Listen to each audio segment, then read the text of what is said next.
ফের ভিন রাজ্যে গিয়ে মৃত্যু বাঙালি পরিযায়ী শ্রমিকের। মৃতের নাম অভিজিৎ পোদ্দার, বাড়ি বারাসাতে। জানা গিয়েছে দিন 15 আগে রোজগারের জন্য কেরালায় গিয়েছিলেন তিনি।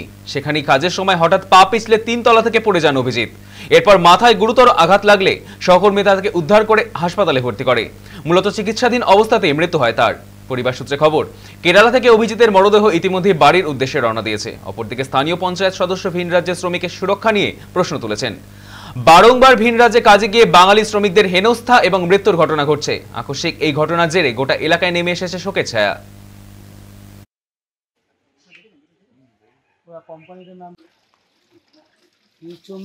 দুর্ঘটনায় মারা গেছে। না, বডি এখন আসেনি।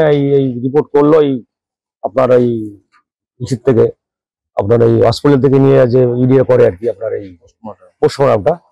আমরা চাইছি সরকার যদি কোনোভাবে আমার বৌমাকে তো অন্যরকম কিছু সাহায্য সমাধি করে বা একটা কাজ বাজ দেয়, হয়তো মেয়েটা বেঁচে যাবে। হয়তো আমাদের ব্যক্তিগতভাবে আমরা যেটা করা করবোই, এবং সরকারিভাবে আমরা চেষ্টা করব যেন এই পরিবারটা যেন ভালোভাবে থাকতে পারে। তার জন্য যে এটা করার আমরা অবশ্যই করবো। যতটা সমর্থ আমাদের এতে পাশে আমরা আছি আর থাকবো। আর এই ঘটনা দুঃখজনক ঘটনা। আমরা এই পরিবারের পাশে আমরা চেষ্টা করছি কিভাবে পাশে থাকা যায়। আর এই ঘটনাটা না ঘটে, যারা বাইরে কাজ করছে, পরিযায়ী শ্রমিক যারা কাজ করছে, তারা আমাদের রাজ্যে এসে কাজ করুক। হ্যাঁ, যে অঞ্চলে যারা দায়িত্ব আছে, সরকার শাসক দলে আছে, তারা তাদের পাশে সবসময় থাকবে, এটা আমরা আশা রাখছি। এইভাবে করলেই ভালো হয়, বাইরে না যেয়ে নিজেদের কাজ করাই ভালো।